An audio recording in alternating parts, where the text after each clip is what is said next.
بسم الله الرحمن الرحيم. ومن أحسن قولا ممن دعا إلى الله وعمل صالحا وقال إنني من المسلمين. بسم الله الرحمن الرحيم.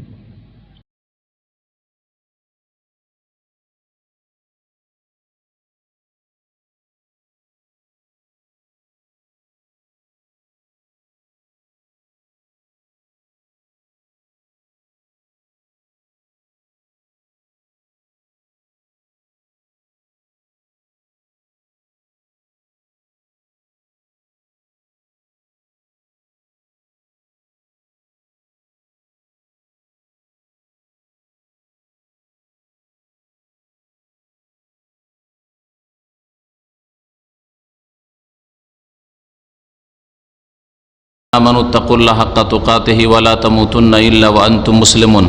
يا أيها الناس اتقوا ربكم الذي خلقكم من نفس واحدة وخلق منها زوجها وبث منهما رجالا كثيرا ونساء واتقوا الله الذي تساءلون به والأرحام إن الله كان عليكم رقيبا.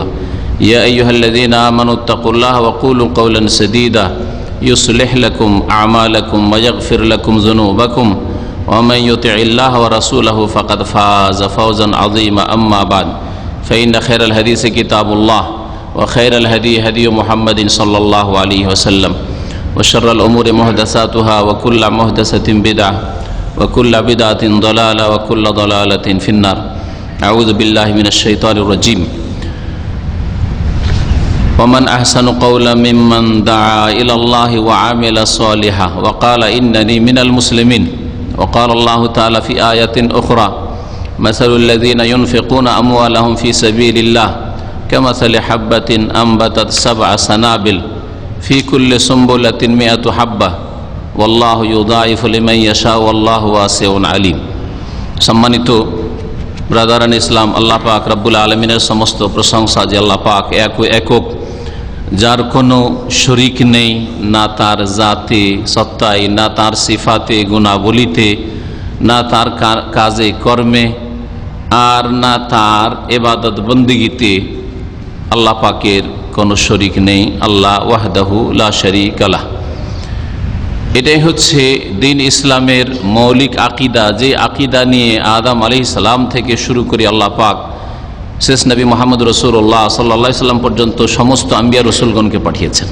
আল্লাহ পাকের কোনো শরিক নেই। সালাত এবং সালাম নাযিল হোক প্রিয় নবী মোহাম্মদ রসুল্লাহ সাল্লাল্লাহু আলাইহি সাল্লামের উপর, যাকে আল্লাহ পাক রব্বুল শেষ রসুল করে পাঠিয়েছেন। আর সমস্ত রসুলদের দাওয়াতের মৌলিক বিষয় ছিল যে এক আল্লাহ পাকের ইবাদত করতে হবে।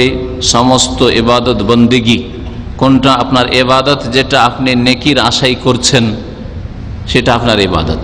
যে এই কাজটা করার মাধ্যমে আল্লাহ পাকের নৈকট্য লাভ করব, কুরবাত হাসিল করব, আল্লাহর নিকটবর্তী হব, আল্লাহর সান্নিধ্য হাসিল করব, আর এর মাধ্যমে আল্লাহকে রাজি করে কিছু নেকির ব্যালেন্স জমিয়ে আল্লাহ পাকের আযাব থেকে বাঁচব, আল্লাহ পাকের নিয়ামত পাবো, জান্নাত পাবো, দুনিয়া আখিরাতের সুখ পাবো। এইসব নিয়ত নিয়ে যেই কাজগুলি করছেন, যেই কথাটা আপনি মুখে উচ্চারণ করছেন, সুবহানাল্লাহ হোক, আর আলহামদুলিল্লাহ হোক, আল্লাহ ইলাহা ইল্লাল্লাহ হোক, লা হাওলা ওয়ালা কুওয়াতা ইল্লা বিল্লাহ হোক, আর কেমন আছেন, ভালো আছেন হোক, আসসালামু আলাইকুম হোক, ওয়ালাইকুম আসসালাম হোক, হাসি পড় আলহামদুলিল্লাহ হোক, হাসির জবাবে রাহমাকাল্লাহ হোক, সবগুলি কিন্তু নেকির জন্য করছেন।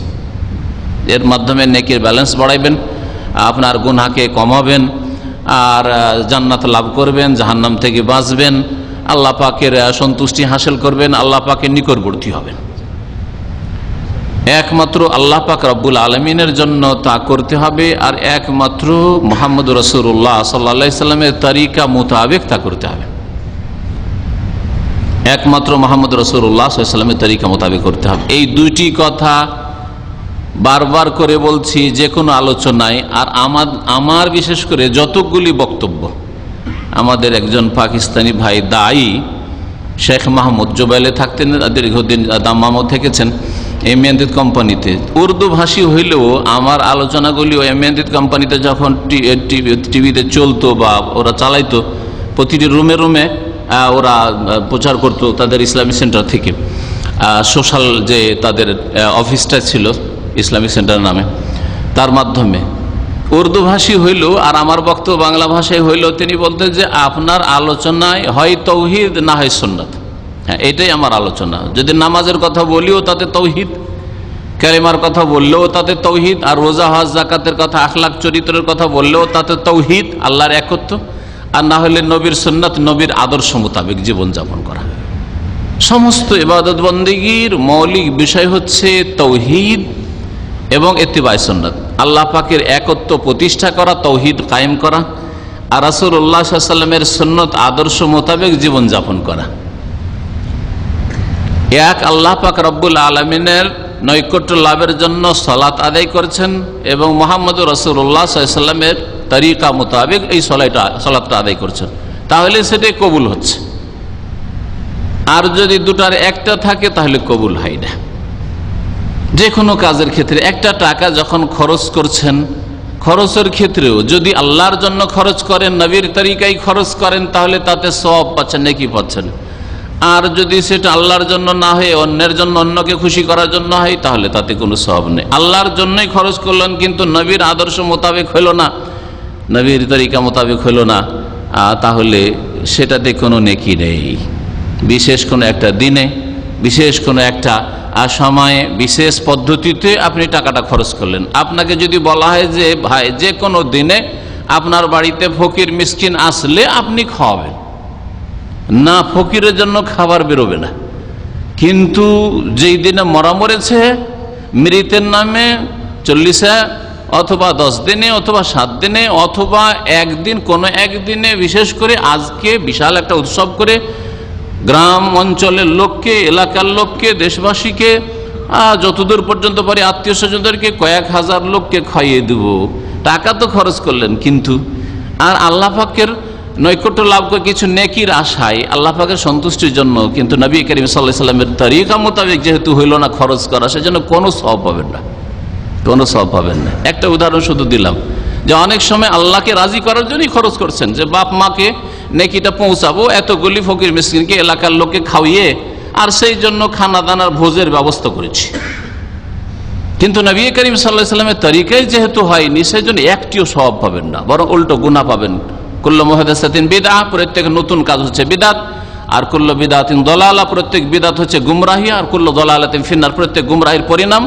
টাকা খরচ করেও, মেহনত করেও, কষ্ট করেও, সারাদিন দৌড়াদৌড়ি ছুটাছুটি করলেন, কত আপনি ব্যবস্থা করলেন খাবার দাবারের, কুল্লু দালালাতিন ফিন্নার।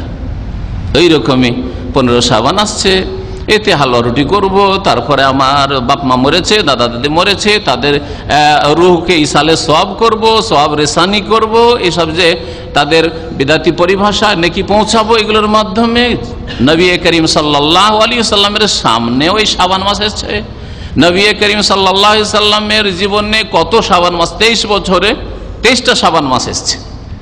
আর নবী করিম সাল্লাল্লাহু আলাইহি ওয়াসাল্লামের সামনে এই 15 শাবানও এসছে, ওই রাতটাও এসছে। নবী করিম সাল্লাল্লাহু আলাইহি ওয়াসাল্লামের আত্মীয় স্বজন ইন্তেকালও করেছেন, তার বিবি খাদিজা রাদিয়াল্লাহু তাআলা ইন্তেকাল করেছেন, তার মেয়েরা একটা নয়, একটা দুটো, 3টা ইন্তেকাল করেছেন, যায়েনব ইন্তেকাল করেছেন, রোকাইয়া ইন্তেকাল করেছেন, উম্মে কুলসুম ইন্তেকাল করেছেন।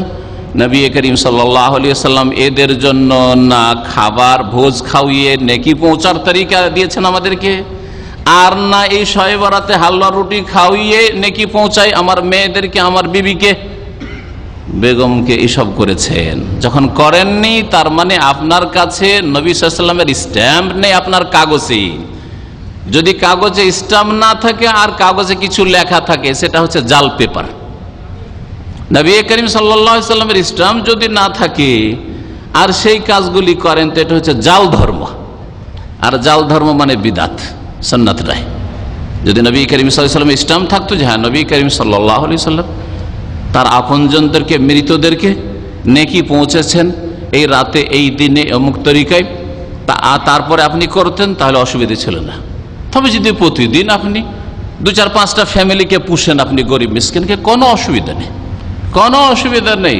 গতকালকে এক ভাই এসছেন, মাশাআল্লাহ আমাদের দেশের মানুষ বাংলা ভাষাভাষী, আর আমার দর্শে তিনি বেশ কিছুদিন ধরে নিয়মিত আসা শুরু করেছেন। আল্লাহ পাক পয়সা দিয়েছে, তিনি বলছেন যে আমাদের কোম্পানি, তিনি আর জনের সাথে শরিক, 5টা ফ্যামিলির পুরো খরচ চালায়। এইরকম যদি দেখেন আপনার গ্রামে একটা গরিব ফ্যামিলি আছে, বিধবা আছে, এতিম আছে, তাদের খরচ চালাচ্ছেন আর আশা করেছেন যে আমি এই নিয়মিত খরচ তাদের চালাবো, আল্লাহ পাক এই নেকিটা আমাকে দিক, আমার স্ত্রীকে দিক, ছেলে মেয়েকে দিক, আমার বাপ দাদা মারা গেছে তাদেরকে দিক। হ্যাঁ, এটাই তরিকা নবী করিম সাল্লাল্লাহু আলাইহি ওয়াসাল্লাম রেখে গেছেন। কিন্তু না, ওই একদিনে অমুক রাতে হালুয়া রুটি খাওয়াবো, হ্যাঁ একটা দিন বিশেষ করে ধুমধাম করে মায়ের নামে বাপের নামে ভোজ ভাজ করবো, মারা গেছে যেহেতু খানা করতে হবে, খাওয়াইতে হবে। কি ভাষা বলে, আর একটা ভাষা বলে ওটাকে, হ্যাঁ না ওটা তো 40 দিনের দিনে করলে, কিন্তু এটাকে আর একটা কিছু বলে যে হ্যাঁ কুলখানি ফাতেহাখানি ওগুলো তো আছেই, কিন্তু এমনি এই খাবারটার নাম একটা বিশেষ নাম আছে বাংলাদেশে। হ্যাঁ কি বলছে, কাঙ্গালি ভোজ, মেলা এরকম নাম আছে। তো এই করব, এটা নবী করিম সাল্লাল্লাহু আলাইহি ওয়াসাল্লাম যেহেতু করেননি, সুতরাং দিন ধরেই করেন। আর নবী করিম সাল্লাল্লাহু আলাইহি ওয়াসাল্লাম মৃতের নামে ভোজ ভাজ করে খাওয়াননি, বরং সাহাবারা এটাকে রোদনের অন্তর্ভুক্ত করতেন। সুতরাং রোদন করলে মাইয়তকে আযাব হয়, আর মাইয়তকে আপনি পাপ করলেন আর আপনার মৃত ব্যক্তিকে যদি আযাব হয় তো আপনাকে কি হবে বলেন তো দেখি। এই বিষয়টা চিন্তা করেন যে আপনার পাপের কারণে যদি মাইয়তকে যে মারা গেল তাকে আযাব হয়, কারণ সে নিষেধ করে যায়নি, সমাজে কুসংস্কার ছিল, তাকে আযাব। তাহলে আপনি এই পাপ করার কারণে আপনাকে আযাব হবে না, আপনার সওয়াব হবে। এইদিকে আপনার সওয়াব হচ্ছে আর আপনার মাইয়তকে আযাব হচ্ছে, এমনটা হবে কখনো না। তো যাই হোক, আজকের আলোচনা একটু মিক্সচার করব। একটা আলোচনা করব সময় উপযোগী, সেটা হচ্ছে শাবান মাস। সুতরাং সুন্নত বিদাত সম্পর্কে কিছুটা আলোচনা করব, আর আমাদের যে কোনো আলোচনার বিষয়বস্তু হচ্ছে সুন্নত বিদাত আর তৌহিদ শিরক। এইগুলো হচ্ছে আমাদের মৌলিক বিষয়, যেই বিষয়গুলো নিয়ে যারা কিস্সা কাহিনীর ওয়াইজ বক্তা তারা আলোচনা করে না। সেই জন্য এই আলোচনাগুলি বেশি জরুরি, যেগুলি দিয়ে সংশোধন করলে শিকড় থেকে সংশোধন হবে, এই আলোচনা হবে। আর আরেকটা আলোচনা হচ্ছে যে দিনের জন্য, আল্লাহর দিনের খেদমতে যেমন জান ব্যয় করতে হবে, মাল ব্যয় করতে হবে, সময় ব্যয় করতে হবে, বিদ্যা বুদ্ধি ব্যয় করতে হবে, আল্লাহর দিনের খেদমতে এইভাবে হবে। যেমন আপনার একটা পরিবার চালানোর জন্য, আপনার একটা ব্যবসা চালানোর জন্য আপনাকে সময় দিতে হচ্ছে, আপনাকে শ্রম দিতে হচ্ছে, শারীরিক মেহনত দিতে হচ্ছে, টাকা পয়সা খরচ করতে হচ্ছে, আপনাকে ব্রেন বুদ্ধি লাগাইতে হচ্ছে। আপনার নিজের সংসারের জন্য এই সবগুলি আপনার মাথা থেকে পা পর্যন্ত যত আপনার মধ্যে যোগ্যতা আছে, সব যোগ্যতাকে আপনার পরিবার মেনটেন করার জন্য বা আপনার পারিবারিক উন্নতির জন্য, আর্থিক উন্নতির জন্য, সামাজিক উন্নতির জন্য, রাজনৈতিক উন্নতির জন্য, বড় নেতৃত্ব পাওয়ার জন্য ব্যয় করছেন। এর চাইতে বেশি জরুরি আল্লাহর দ্বীনের খেদমতের জন্য, আল্লাহর কালিমা লা ইলাহা ইল্লাল্লাহ, এই কালিমাকে উঁচা করার জন্য আপনাকে এই সব ব্যয় করতে হবে। এটা হচ্ছে দ্বীন ইসলাম। আল্লাহ পাক রব্বুল আলামিন এই নির্দেশ দিয়েছেন। আর এই পথে যারা কাজ করে তারা সবচেয়ে ভালো কাজ করে, আল্লাহ পাক রব্বুল আলামিন বলেছেন। শুরু করি প্রথম এই সময় সম্পর্কে। এটা হচ্ছে শাবান মাস। আপনার সামনে যে কোনো মাস আসবে, এই মাসে দিনে করব কি রাতে করব কি? এর উত্তর হচ্ছে যা মুহাম্মদ রাসূলুল্লাহ সাল্লাল্লাহু আলাইহি ওয়াসাল্লাম করেছেন তাই করব। এক কথায় উত্তর, তাই না ভাই? শাবান মাসে কি করব? শাবান মাসের 15 তারিখে কি করব? 15 তারিখের দিনে কি করব? রাত্রে কি করব? আজকে শুক্রবার রাত, আজকে কি কিছু করার আছে নাকি? বিশেষ করে জুমার দিন, কালকে জুমার দিন কিছু করা? হ্যাঁ, কালকের জুমার দিনে সকলে জানে যে জুমার নামাজ পড়তে হবে, জোহর নাই। জানা আছে না নেই? যদি আপনার জানা না থাকে, অথবা জানা আছে কিন্তু পালন করলেন না, জুমার দিনে জোহর পড়লেন, চলবে? বিনা ওজরে চলবে না। ইসলামিক যদি শরীয়তি ওজর থাকে তাহলে চলবে, ওই অসুবিধা নেই। আমি ঠিকভাবে মোটামুটি সপ্তাহে নিয়মটা পালন করে গেলেই হলো। জুমার দিন আমি জোহর পড়লাম, জুমাটা পড়তে পারলাম না, শনিবারের দিন একটু ফ্রি আছে অথবা রবিবারের দিন আমার ছুটি, সুতরাং সেই দিন আমি জুমাটা পড়ে নেবো, চলবে নাকি? চলবে না। তাহলে বুঝা গেল আপনার এখতিয়ারে রেখে দেওয়া হয়নি, আপনার মর্জি মোতাবেক নামাজ তো পড়ে দিয়েছি, আমি জুমা ছাড়িনি, কিন্তু জুমা নামাজটা জুমার দিনে না পড়ে আমি শনিবারে বা রবিবারে পড়েছি। হ্যাঁ, যেমন আমাদের ব্যক্তিগত, আমাদের সোমবারের ছুটি, এখন বলছে ছুটির দিনে ওইটা করবো, আর ডিউটির দিনে না ওইটা করবো না, চলবে? চলবে না। ওই রকমই নামাজের টাইম টেবিল যেভাবে আল্লাহ পাক দিয়েছেন ওইভাবে নামাজগুলি আদায় করতে হবে। আজকাল নামাজি অধিকাংশই নয়, কয়টা যে নামাজি মুসলিম সমাজ আছে তার মধ্যে অধিকাংশ হচ্ছে ওয়াক্ত পার করে, টাইম পার করে নামাজ পড়া লোক। 3 ওয়াক্ত 4 ওয়াক্ত পড়ে, খুব একটু ভালো হলে নিজেকে খুব নামাজি মনে করে, ফজর পড়ে না, আর ফজর পড়লেও সূর্য ওঠার পরে পড়ে, সকাল 8টা 9টায় পড়ে। এইভাবে নামাজ তখনই কবুল হবে যখন জুমার নামাজ শনিবার রবিবারে কবুল হবে। জুমার নামাজ যদি শনি রবিবারে কবুল হয় আপনার যুক্তিতে ধরে, তাহলে তখন আপনি মর্জি মোতাবেক ফজর নামাজ সূর্য ওঠার পরে পড়েন, ডিউটি যাওয়ার আগে পড়ে নিয়ে চলে যান, তখন অসুবিধা নেই। আপনার বিবেক ওইটা ধরে তখন এইটা ধরবে। আর তারপরে যদি এইরকমই আপনার বিবেক হয়, বিকৃত মস্তিষ্ক বা বিকৃত বিবেক হয়, আর এইরকমই আমল করেন, তার মানে আপনি খেয়াল খুশি দিন ধর্ম পালন করেন, আল্লাহ পাকের মর্জি মোতাবেক করলেন না, রাসূলুল্লাহ সাল্লাল্লাহু আলাইহি ওয়াসাল্লামের নিয়ে আসা রিসালাত যে মেসেজ পায়গাম মোতাবেক করলেন না। আল্লাহ পাক রব্বুল যেইভাবে দিয়েছেন আর রাসূলুল্লাহ সাল্লাল্লাহু আলাইহি ওয়াসাল্লাম যেভাবে পৌঁছিয়েছেন ওইভাবে দিনকে আদায় করতে হবে জীবনের প্রত্যেকটি ক্ষেত্রে। এই বিষয়গুলি যদি বুঝে যান, এগুলো হচ্ছে মৌলিক বিষয়, এগুলো সব ফাউন্ডেশন। এলাকা বিল্ডিং তৈরি করার আগে তলায় কি লাগে, কি লাগে, এগুলো জিনিস একটা বিল্ডিং তৈরি করার সময় জানতে হবে আপনাকে। আপনি না যারা রাজমিস্ত্রির কাছে জানতে হবে, না হলে ইঞ্জিনিয়ারের কাছে জানতে হবে, যারা জানে তাদের কাছ থেকে জেনে নিতে হবে আর ওই মোতাবেক কাজ করতে হবে। তাহলে আপনার বিল্ডিং কাজে আসবে, না হলে কোনো কাজে আসবে না। আমেলাতুন নাসে বা পয়সা খরচ হবে, বিল্ডিং ভেঙে পড়ে যাবে। ওই রকমই কঠোর মেহনত করবেন, পরিশ্রম করবেন, ইবাদত বন্দিগি করলেন, একটি কবুল হবে না। সম্মানিত ভাতৃমণ্ডলী, যে কোনো মাস আসুক দিন আসুক, বুঝাইতে চাইছিলাম যে কি করবেন, এর উত্তর হচ্ছে হ্যাঁ, কি উত্তর বললাম? যা মুহাম্মদ রাসূলুল্লাহ সাল্লাল্লাহু আলাইহি ওয়াসাল্লাম করেছেন অথবা করতে বলেছেন। আর এটা চলবে না যে না, নবী সাল্লাল্লাহু আলাইহি ওয়াসাল্লাম তো নিষেধ করেননি। মূর্খ বিদাতীরা আর বিদাতীদের মোল্লারা যাদের অন্তর বাঁকা হয়ে রয়েছে, তারা বলে যে নিষেধ কোথায় আছে, নিষেধ কোথায় আছে? শুধু আপনার বিদাতটাই চলবে না, সব ক্ষেত্রে আপনার এই যুক্তি আমি পেশ করতে পারি। আপনি যদি এক ক্ষেত্রে পেশ করেন, আমি বলবো সব ক্ষেত্রে এটা হওয়া উচিত। বলবেন যে কোথায় নিষেধ আছে দেখান তো দেখি, যে শবে বরাত বলা যাবে না। কোথায় নিষেধ আছে বলেন তো দেখি যে 15 তারিখে রোজা রাখা যাবে না। কোথায় নিষেধ আছে দেখেন তো দেখি যে 15 তারিখের রাত্রে আমি সারা রাত জেগে ইবাদত বন্দেগী নফল পড়বো, নিষেধ আছে কোথায় দেখান তো দেখি। তা আমি আপনাকে বলবো যে এই আপনার কায়দা যেটা, যে নিষেধ না থাকলেই করবেন, এটা সব ক্ষেত্রে তাহলে আপনাকে প্রযোজ্য মনে করতে হবে। তাহলে কোথায় নিষেধ আছে সকাল 10টায় আজান দেওয়া যাবে না, একামত দেওয়া যাবে না, জামাত করা যাবে না, নিষেধ আছে? কালকে এই মসজিদে যদি সকাল 10টার সময় আজান একামত দিয়ে যদি জামাত করে নামাজ পড়েন, তা আপনার সকলে এক বাক্যে বলবেন, বরং যারা কবর মাজারে সেজদা করছে ইসলামকে বিকৃত করে, তারাও বলবে যে কোন নতুন বিদআত শুরু হলো রে বাবা, বলবে না? বলবে না? তাহলে চিন্তা করুন তো দেখি, তা নিষেধ নেই বলেই করা শুরু করব না, নবী করে গেছেন কিনা ইবাদত বলে, এটা এই নেকির রাস্তাটা নবী দিয়ে গেছেন কিনা এটা দেখাইতে হবে। নবী দিয়ে যাননি এইরকম রাস্তা, তার খোলাফায়ে রাশিদিন জানতে পারলেন না, তার সাহাবীরা জানতে পারলেন না, ওর চাইতে ভালো বেটার রাস্তা জেনে গেলেন, তার মানেই তাদের চাইতে বেশি আপনি জ্ঞানী হয়ে গেছেন দিন ইসলাম সম্পর্কে, অথবা বেশি বুঝতে শিখে গেছেন, তাদের আগে বাড়তে সাহস করেছেন। এসব হচ্ছে বিদাতের কুপ্রভাব, ভয়াবহতা, যে কত বড় বেয়াদব যে আল্লাহ এবং রসুলের আগে বেড়ে গেলেন, কত বড় বেয়াদব যে আল্লাহ রসুল বুঝলেন না, খোলাফায়ে রাশেদের বুঝলেন না, সাহাবায়ে কেরামরা এই ভালো রাস্তাগুলি পেলেন না। মাশাআল্লাহ, আপনারা ভালো রাস্তা পেয়ে গেছেন। কখনো না। এই জন্য ইবাদত বন্দেগীর ক্ষেত্রে আপনাকে প্রমাণ দিতে হবে যে নবী করিম সাল্লাল্লাহু আলাইহি ওয়াসাল্লাম করেছেন কিনা, বা করতে বলেছেন সাহাবায়ে কেরামকে কিনা, এটা দেখতে হবে।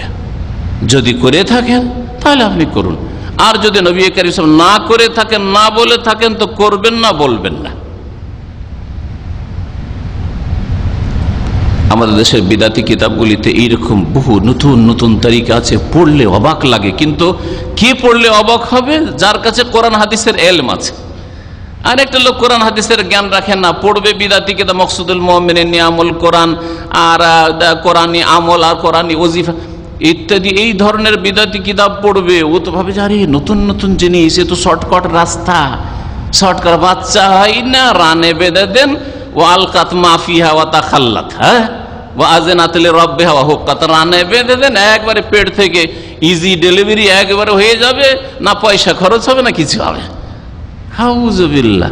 কিন্তু যখন আপনার শরীয়তের জ্ঞান থাকবে, কোরআন হাদিসের জ্ঞান থাকবে, তখন আপনি এটাকে চিন্তা করবেন যে আউযুবিল্লাহ, এই সময় রক্ত, নেফাসের রক্ত আসছে, নাপাক হয়ে রয়েছে মহিলা, আর আল্লাহ পাকের কোরআনে কারীম তাও রানে বেঁধে, আর রানে বেঁধে আবার দেখে থাকতে হবে যে যেমনই বাচ্চা ভূমিষ্ঠ হয়ে যাবে তাড়াতাড়ি কেটে ফেলো, না হয় নাড়ি ভুড়ি সব বেরিয়ে যাবে। কথা বুঝতে পেরেছেন? এটাও যদি হাকিমুল উম্মাত সাহেব, থানভী সাহেব বলেন, তাহলে কি বলবেন আপনি, যাকে হাকিমুল উম্মাত বলা হচ্ছে? এই ভুলগুলো ধরিয়ে দেওয়া হয়, চোখ খুলে দেওয়া হয়, সেই জন্য মানুষ মনে করে যে আরে এরা শুধু ভুল ধরে, আর এইরকম ভুলে যদি আপনাদের রেখে দিত, এই আমল করে যে জাহান্নামে চলে যাবে। এইরকম শিরকি কাজ করে আর বিদাতি কাজ করে আর কোরআন কারীমের সাথে বেয়াদবি করে জাহান্নামে চলে যাবে। তো জাহান্নাম থেকে রক্ষা করা আমাদের ফরজ দায়িত্ব নয়? সবসময় চিন্তা করবেন যে নেক কাজে বাধা দিন না, উত্তম বিকল্প থাকতে জঘন্য কাজ করবেন না।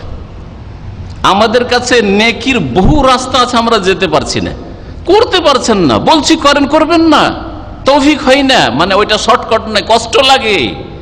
আর শয়তান নেকির কাজগুলিকে ভারী করে পেশ করে।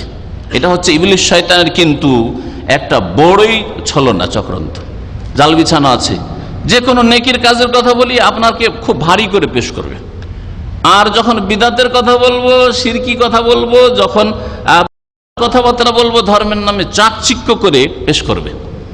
এটা আমার কথা নয়, আল্লাহ পাক কোরআনে কারীমে বলেছেন ওয়াযায়্যানা লাহুমুশ শাইতানু আ'মালাহুম, শয়তান তাদের কাজগুলিকে, যারা শিরক করে, যারা বিদআত করে, যারা পাপ করে, তাদের কাজগুলি কি করে? যায়্যানা, জিনত করে পেশ করে। জিনত মানে কি? অলংকার, সাজ, সাজিয়ে সাজিয়ে পেশ করে, চমৎকার সাজিয়ে সাজিয়ে পেশ করে। যার ফলে কি হয়? ফাসাদ্দাহুম আনিস সাবিল, যার ফলে আল্লাহর রাস্তা থেকে, কোরআন হাদিসের রাস্তা থেকে বাধা দিয়ে অন্য রাস্তায় নিয়ে চলে যায়। ফাহুম লা ইয়াহতাদুন, এই জন্য হেদায়েত পাই না, শিরকি আকীদার লোক হয়ে যায়, না হয় বিদাতি হয়ে যায়। ফাহুম লা ইয়াহতাদুন, এই তিনটি কথা কোরআনে কারীম মনে রাখবেন। সুবহানাল্লাহ। বিলকিসের ঘটনায় আর সুলাইমান আলাইহিস সালামের ঘটনায় সূরা নামলে আল্লাহ পাক বলছেন, মাঝে মধ্যে কোরআনে কারীম আয়াতগুলো নিয়ে চিন্তা করি। আমি কোরআন শুধু তেলাওয়াত করি না, শুধু পড়লাম না, ওতে কিন্তু ইমান তাজা হবে না, ওতে আপনার গভীরভাবে কোরআন নিয়ে চিন্তা করা হবে না যে আল্লাহ পাক দাওয়াত দিয়েছেন।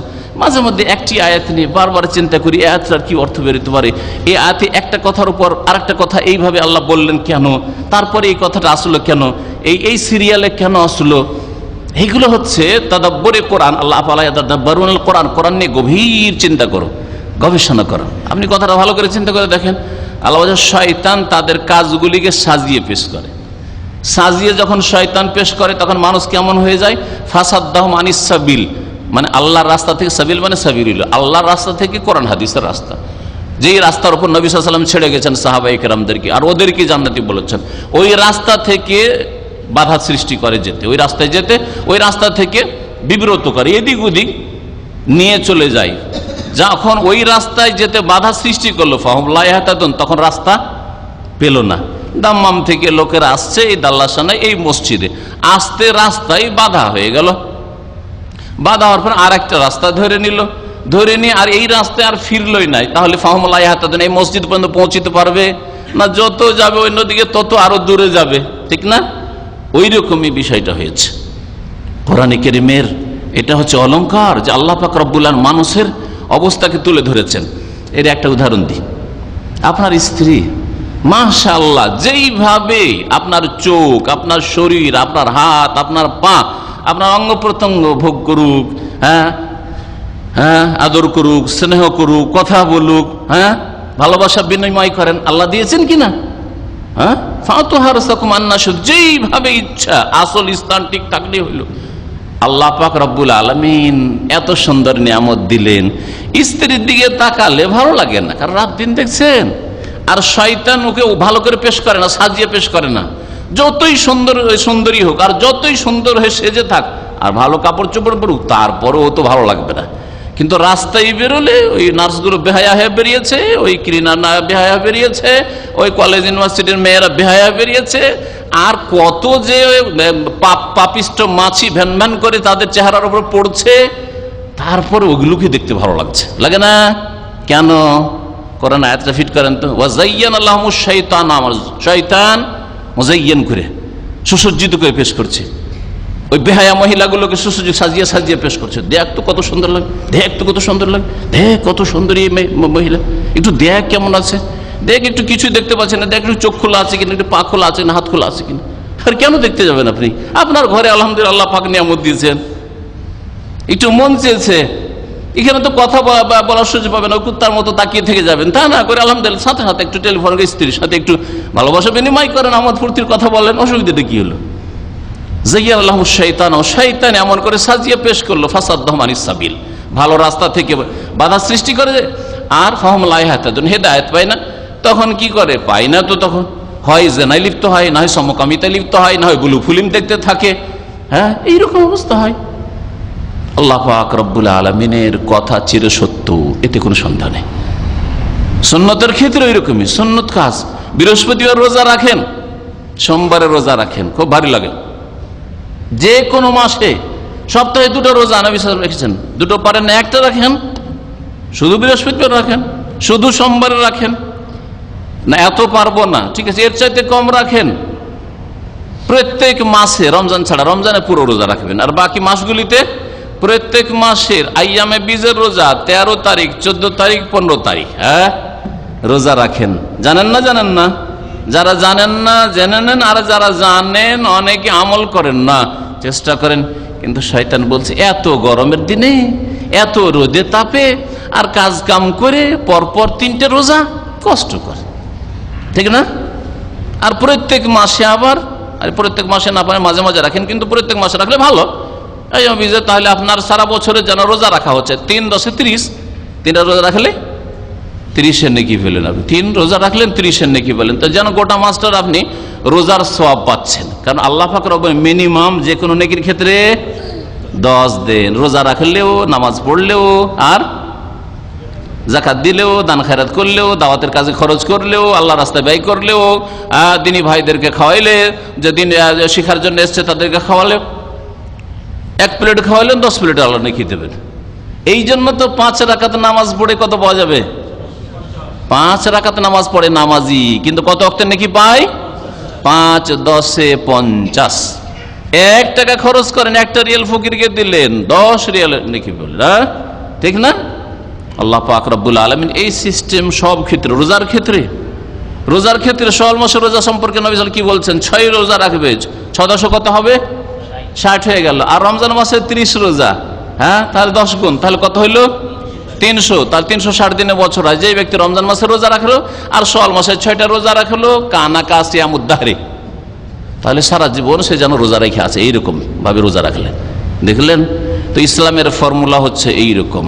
নামাজের ক্ষেত্রে দেখলেন, মেরাজের ঘটনায় বললাম যে নবী সাল্লাল্লাহু আলাইহি ওয়াসাল্লামকে আল্লাহ পাক ডাক দিচ্ছেন পেছন থেকে, ইয়া মুহাম্মদ, হে মুহাম্মদ সাল্লাল্লাহু আলাইহি ওয়াসাল্লাম, শুনে রাখো, হিয়া খামসুন, এই 5 ওয়াক্ত নামাজ তোমার উম্মতকে তোমাকে আদায় করতে হবে, ওয়াহিয়া খামসুনা, আর সেটাতে 50 নেকির দিক থেকে, ফিল আজরে, নেকির দিক থেকে 50 আমি দেব।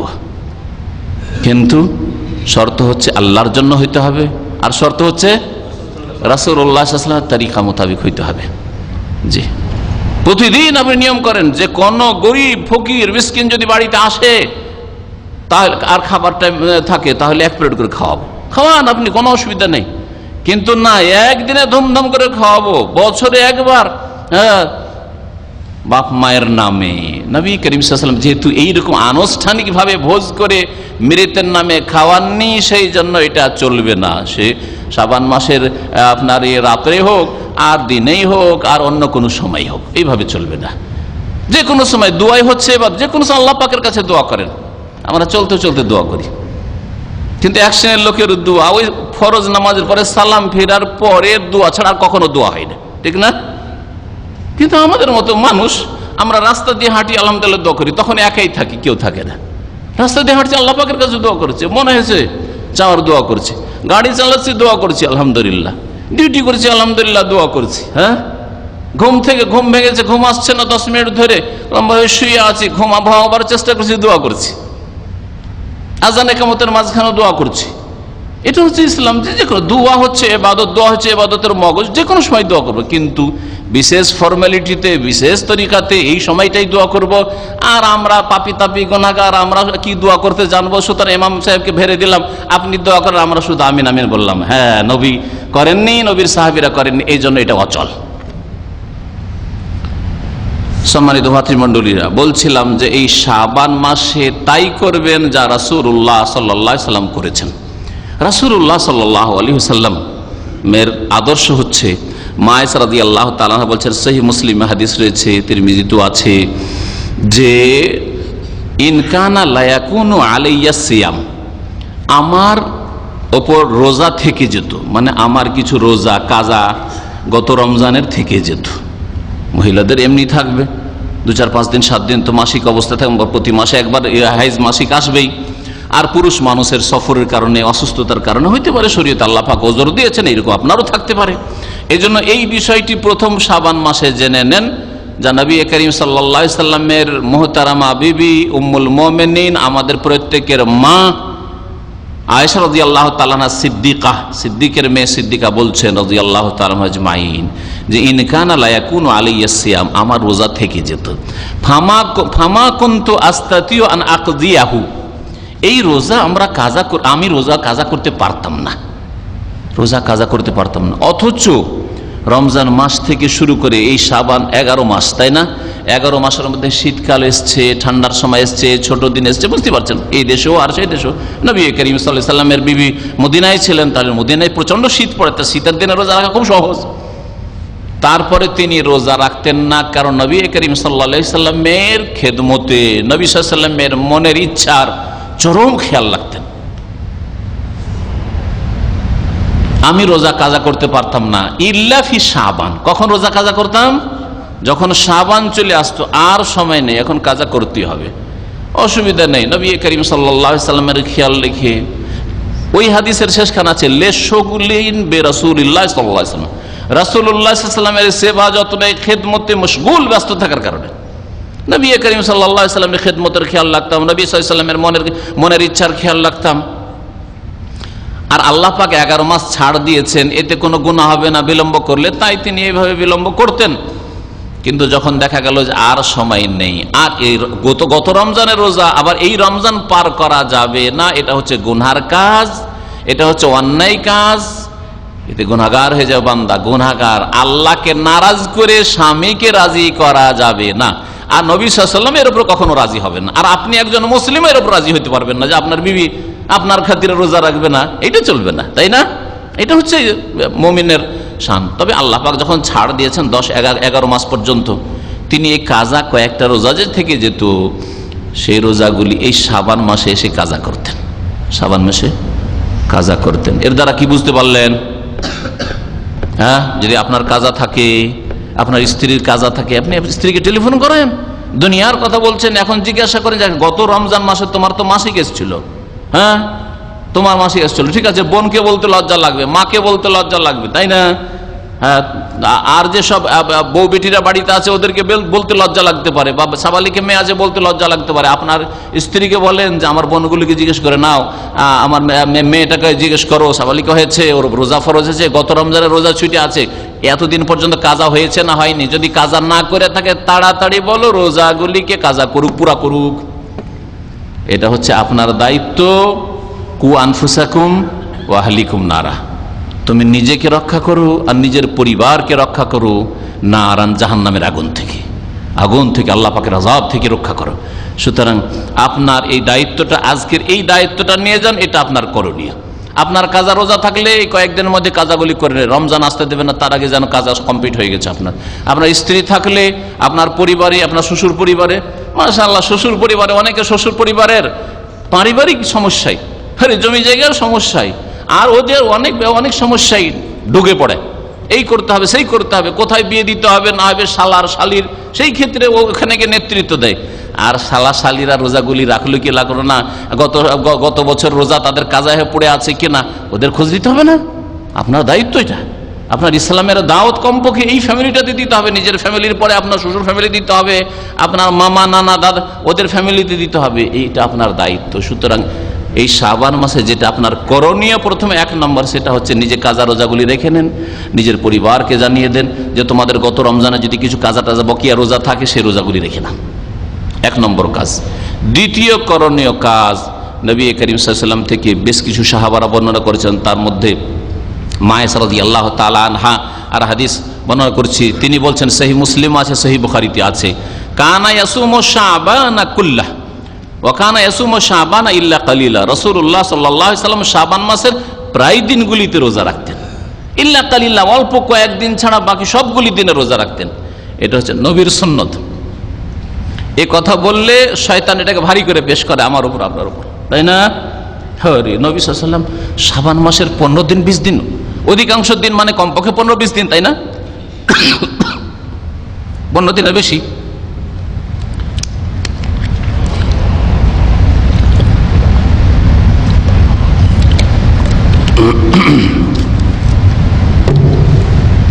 বেশি বেশি সফর করে অ্যালার্জি বেড়ে যাচ্ছে।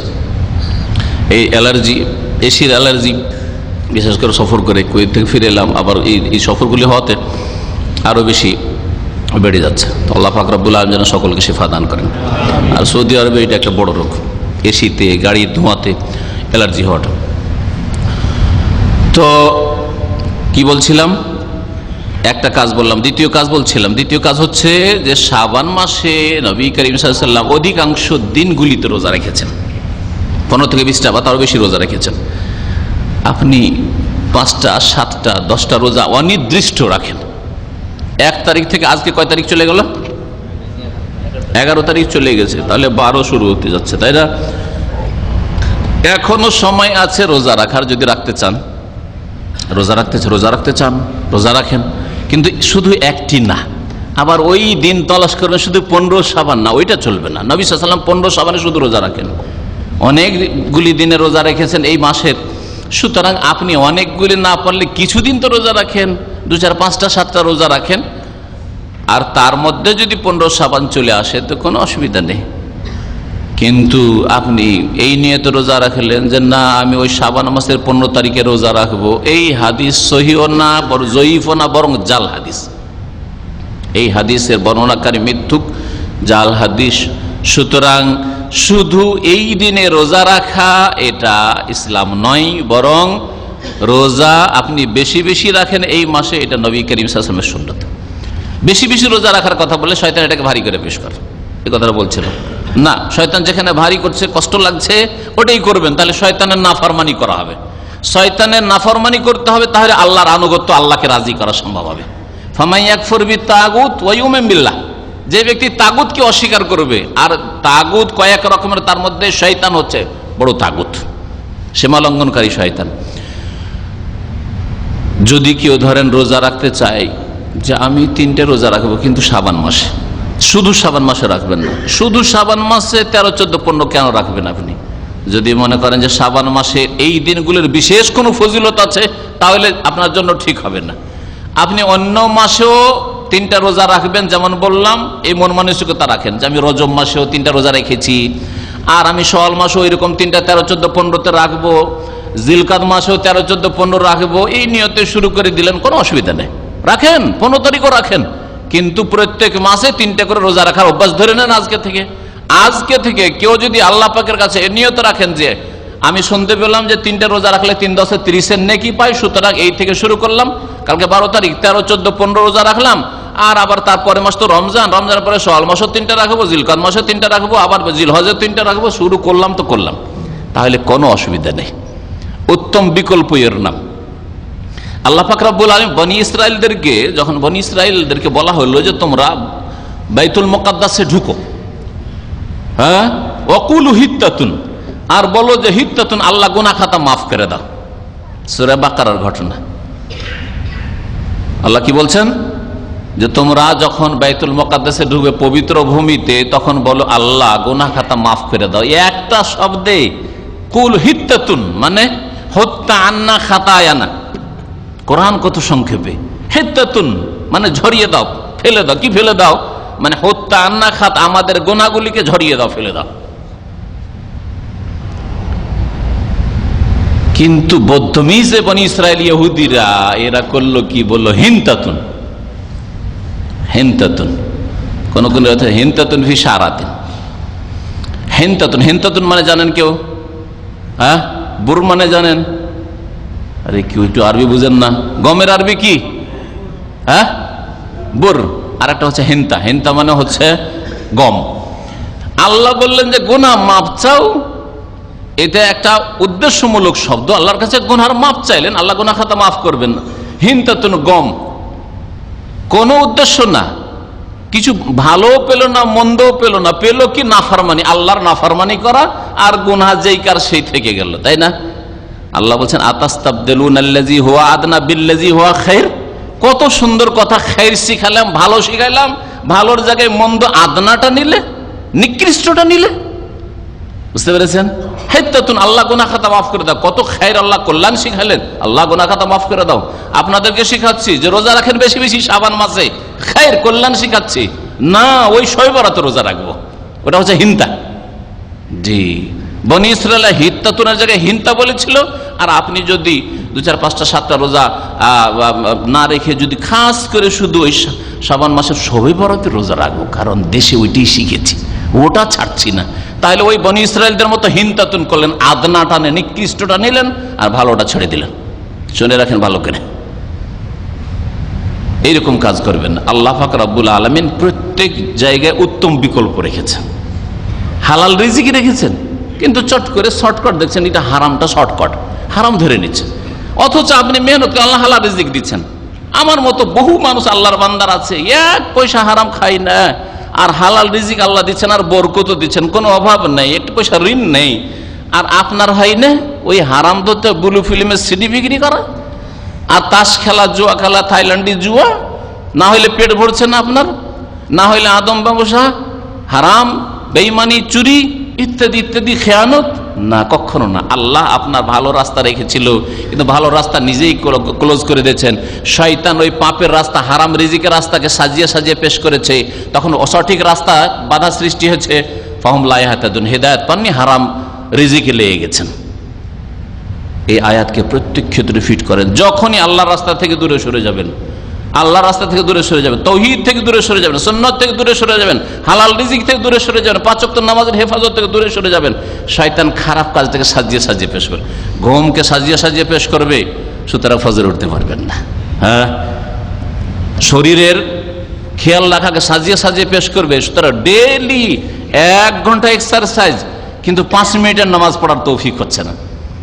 একবার আমি আরেকজন উর্দু দায়ী এক ডাক্তারের কাছে গেছি, কাশ্মীরি ডাক্তার। হয়তো লোকটা নামাজ পড়ে, কেন একটু ইসলামী মেজাজ লাগলো, কিন্তু তার কথায় আমার প্রথম ফরজ কাজ হচ্ছে যে ডেইলি আমাকে 1 থেকে 2 ঘন্টা এক্সারসাইজ করতে হবে। দেখছেন না আমার পেট আর বডি, দেখছেন না, আর আসলে পেট নেই, 40-50 বয়স হয়ে গেছে, পেট পুট নাই। দেখেন শরীর বডির কত খেদমত, কিন্তু ওই লোকটাকে ভালো করে আর নামাজ ধরলেন, তার আগে থেকে আপনি মসজিদে উপস্থিত, এমন নয় একামত হয়ে গেছে আর নামাজ চলছে আর দৌড়তে দৌড়তে গিয়ে ধরলেন না, ওই রকম না। প্রথম তাকবীরে তাহরিমা যেমন ইমাম সাহেব দিচ্ছে, তখন আপনি হাজির ওখানে। ইউদরিকু ফিহা তাকবীরাতাল উলা কুতিবা লাহু বারাআতানে, তাকে আল্লাহ পাক 2টো ছাড় প্রাপ্তি দিবেন, বারাআত দিবেন।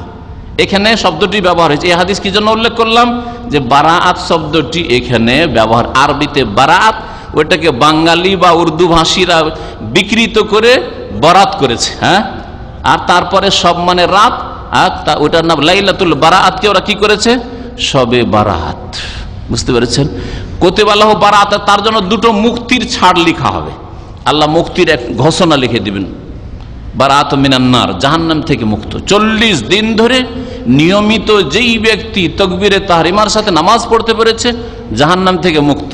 তার মানে কি, যার নামাজ পড়া লাগবে না? হ্যাঁ, ফানাফিল্লা হয়ে গেছে নাকি? এটা নয়। এর মানে হচ্ছে যেই ব্যক্তি 40 দিন এই কোর্স এইভাবে এত সুন্দর নামাজ পড়ে দিতে পারে, 40 দিনের মধ্যে আপনি হিসাব করেন যে আমার তাকবীরে তাহরিমাও ছুটেনি, সেই লোক জিন্দগিতে কখনো নামাজ ছাড়তে পারে না। এটা হচ্ছে নিশ্চয়তা এই হাদিসের অর্থ। আমি অনেকবার চেষ্টা করেছি, বিশেষ করে ফ্যামিলি নিয়ে এখন একা আছে, অনেকবার চেষ্টা করেছি, কিন্তু অনেক সময় ফেল হয়ে গেছি। পারা যায় না অনেক সময়। হ্যাঁ, পারবে কারা হয়তো মসজিদে, মাশাআল্লাহ, যারা মসজিদে খেদমত করে, মসজিদে আজান দেয়, মসজিদে নামাজ পড়ে, হ্যাঁ, মসজিদ সংলগ্নে থাকি। কিন্তু আমরা অনেক সময় দাওয়াতের কাজে থাকি, যাচ্ছি যেতে যেতে গিয়ে দেখলাম এমামা কোম্পানিতে যাবো বা ওই দাল্লাতে এখানে আসবো, আস্তে আস্তে রাস্তায় একামত হয়ে গেল, আসলাম তাকবীর তাহরিমে শেষ। বুঝতে পারছেন? মাগরিব এশাটা বাইরে থাকি, বাসার কাছে মসজিদ হলে অনেক সময় চেষ্টা করা সম্ভব হয়, বেরিয়ে গেলাম, অনেক সময় চেষ্টা করেও সম্ভব হয় না। কিন্তু যারা পারবেন এর উপর আমল করার চেষ্টা করেন। একটা ছাড় প্রাপ্তি পেলেন আল্লাহর পক্ষ থেকে সনদ, আর একটা হচ্ছে বারাআতু মিনান নিফাক, মুনাফিকি থেকে মুক্ত। আর জীবনে মুনাফিক হবেন না কখনো। মুনাফিক যারা ইসলাম আসলে বিশ্বাস করে না বা ইসলাম পালন করে না, কিন্তু ইসলামের ভান করে দুনিয়ার গরজে, ভোটের গরজে, না হয় নেতৃত্বের গরজে, গ্রামের মাতবর হবে, মসজিদের মোতাওয়াল্লি হবে, অথবা একটা ক্যাশ পাবে, কিছু একটা সংগঠনের রুকুন হবে, ইত্যাদি ইত্যাদি। মুনাফিকি মেলা চরিত্র আছে মানুষের, আসলে আমল নেই। ফজরের নামাজ না পড়লে নবী সাল্লাল্লাহু আলাইহি ওয়াসাল্লাম বলেছেন যে মুনাফিকের লক্ষণ হচ্ছে ফজরের নামাজ যে না আসা। সবচাইতে ভারী নামাজ হচ্ছে ফজর নামাজ আর এশার নামাজ মুনাফিকদের জন্য, তাই না? নবী করিম সাল্লাল্লাহু আলাইহি ওয়াসাল্লাম বলছে এশার নামাজ আর ফজর নামাজ সবচেয়ে ভারী লাগে কাকে? আসকালুস সালাতি আলাল মুনাফিকিন সালাতুল ইশা। মুনাফিকের সবচেয়ে ভারী নামাজ হচ্ছে এশা এবং ফজরের নামাজ, সালাতুল ইশা, সালাতুল ফজর। আমি এই হাদিসের ব্যাখ্যা বর্তমান যুগের অবস্থা দেখে এইভাবে করি, এখনকার যুগে ব্যাখ্যা, যে শহরের লোকের জন্য ভারী নামাজ হচ্ছে, শহরে যারা মুনাফিক তাদের ভারী নামাজ হচ্ছে ফজর নামাজ। এশা নামাজ ওদের ভারী লাগে না, লাইট আছে, বিদ্যুৎ আছে, রাস্তা ক্লিয়ার আছে, এশার নামাজটা পড়ে নেয়। কিন্তু ফজর ও রাত 12টা পর্যন্ত টিভি দেখবে, খবর শুনবে, তারপর ঘুমাবে, না ইন্টারনেটে বসে থাকবে, আর ফজর নামাজ ছাড়বে, ঠিক কিনা? শহরের লোকের বাড়ি গিয়ে থাকিয়ে উঠছে সকাল 7টা 8টায়, ঘুম ভাঙছে ওদের, ওর বিবিরও ঘুম ভাঙছে সকাল 7টা 8টায়, ওর বাচ্চাদের। অধিকাংশ লোকের অবস্থা এরকম, নামাজিদের অবস্থা এরকম, যাকে নামাজি বলছে আসলে নামাজি নয়, এরা আধা নামাজি। গ্রামাঞ্চলে মাগরিব হলে অন্ধকার হয়ে যায়, সাপ বিচ্ছু বলে ভয় লাগে, চোর ডাকাত বলে ভয় লাগে, ফজরটা আবার ঠিক আছে, 7টা 8টার মধ্যে খেয়ে দিয়ে শুয়ে গেল, আমরা ছোটকালে দেখেছি। আর যার ফলে এশার নামাজটা খুব ভারী লাগে গ্রামাঞ্চলে। তো গ্রামাঞ্চলে যারা মুনাফিক তাদের এশার নামাজ ভারী, ফজর নামাজটা খুব সুবিধা, কারণ ফজর উঠে যেতে হবে, চাষিকে চাষ করতে যেতে হবে, কাজকর্ম আছে, ভোরে ভোরে কোথাও বেরোতে হবে, বাস ধরতে হবে, ট্রেন ধরতে হবে, ফজরটা সহজ অনেকটা, তাই না? হ্যাঁ, তাহলে গ্রামেও মুনাফিক আছে আর শহরেও মুনাফিক আছে। শহরের মুনাফিকের জন্য ফজর নামাজ ভারী, আর গ্রামের মুনাফিকের জন্য এশার নামাজ ভারী। আপনার মধ্যে এই লক্ষণ না থাকে, গ্রামের বাড়িতে যখন গেলেন তখন এশার নামাজ পড়তে ভারী লাগে, মাগরিব পড়ে এসে ঘরে তাড়াতাড়ি করে এশাটা পড়ে নিয়ে বিবির সাথে শুয়ে গেলেন। এইরকম চরিত্র যদি থাকে তাহলে এটা হচ্ছে মুনাফিকের চরিত্র। ফজর নামাজে জাগতে পারছেন, এইদিকে টিভি দেখছেন, ইন্টারনেট দেখছেন, এই করছেন সেই করছেন, মোবাইল নিয়ে এই করছেন। আজকাল শুরু হয়েছে এই মোবাইল, দামি দামি মোবাইল দেখে একটা লোকের 3 মাস 4 মাসের বেতনই লাগে একটা মোবাইল কিনতে। সুবহানাল্লাহ, একটু লজ্জাও করে না যে আমি এত দামি মোবাইল ব্যবহার করছি? একটু চিন্তা করেন আল্লাহর রাস্তায়, এই টাকাটা যদি আল্লাহর দিনের জন্য খরচ করতেন, মোবাইল কল করার জন্য যথেষ্ট। আমি এমন সস্তা মোবাইল মাঝে মাঝে রাখি, তো মাঝে মাঝে অনেকে তাকাইছে শাহের কাছে এত সস্তা মোবাইল, কুয়েত গেলাম, ওই দুবাই গেলাম, সবচেয়ে সস্তা মোবাইল সেটা নিয়ে গেছি। 6 বছর আগে আমাদের একদিনই ভাই, তাও 6 মাস ব্যবহার করার পরে বলছে যে এটা আমি রাখবো না। তাই আমি বললাম এক কাজ করেন, এই মোবাইলটার অক্ষরগুলি একটু মোটা মোটা আর বিনা চশমাতে দেখতেও সুবিধা আমার, তো এই মোবাইলটা দিয়ে দেন। বলছে 140 কিনেছি, 100 রিয়ালে। 100 রিয়ালে 6 বছর হয়ে গেছে, খারাপই হচ্ছে না যে ফেলি। আলহামদুলিল্লাহ, 6-7 বছর হয়ে গেছে, খারাপ হয়নি আলহামদুলিল্লাহ। 100 রিয়ালে আমার কত টাকা উঠেছে না উঠেনি? এখন যদি হারিয়েও যায় তো বলবো আলহামদুলিল্লাহ, খুশি, তাই না? কষ্ট আছে? 1000 riyal, 1500 riyal mobile, Galaxy, iPhone, আর যদি হারিয়ে যায় তাহলে শোকে 2-3 দিন দানাই ঢুকবে না, তাই না? ওই কাজ করবোই না আলহামদুলিল্লাহ। আমাকে মেসেজ পাঠাতে হবে, আমাদের একজন সৌদি বন্ধু মানুষ বলছেন আমার কাজ কি, মোবাইল দিয়ে একটা মেসেজ পাঠাইতে হবে, আর কল রিসিভ করতে হবে, আর ডায়াল করতে হবে, হ্যাঁ তাই না? এই কাজটা তো আমি আলহামদুলিল্লাহ সস্তা মোবাইলে 3 পয়সার মোবাইল, যে সবচেয়ে সস্তা মোবাইল দিয়ে করতে পারি, এটাই দেওয়া হবে, হবে না? হ্যাঁ, যথেষ্ট এর জন্য। আমার যদি এতটাই যথেষ্ট হয়, আর বাকি যদি ধরেন যারা অফিসিয়াল কাজ করেন, অফিসে আপনার ইন্টারনেট আছে, কম্পিউটার আছে, ল্যাপটপ আছে, তারপরে আবার অত দামি মোবাইল লাগবে? আল্লাহর কাছে জবাব দিতে হবে টাকা পয়সা।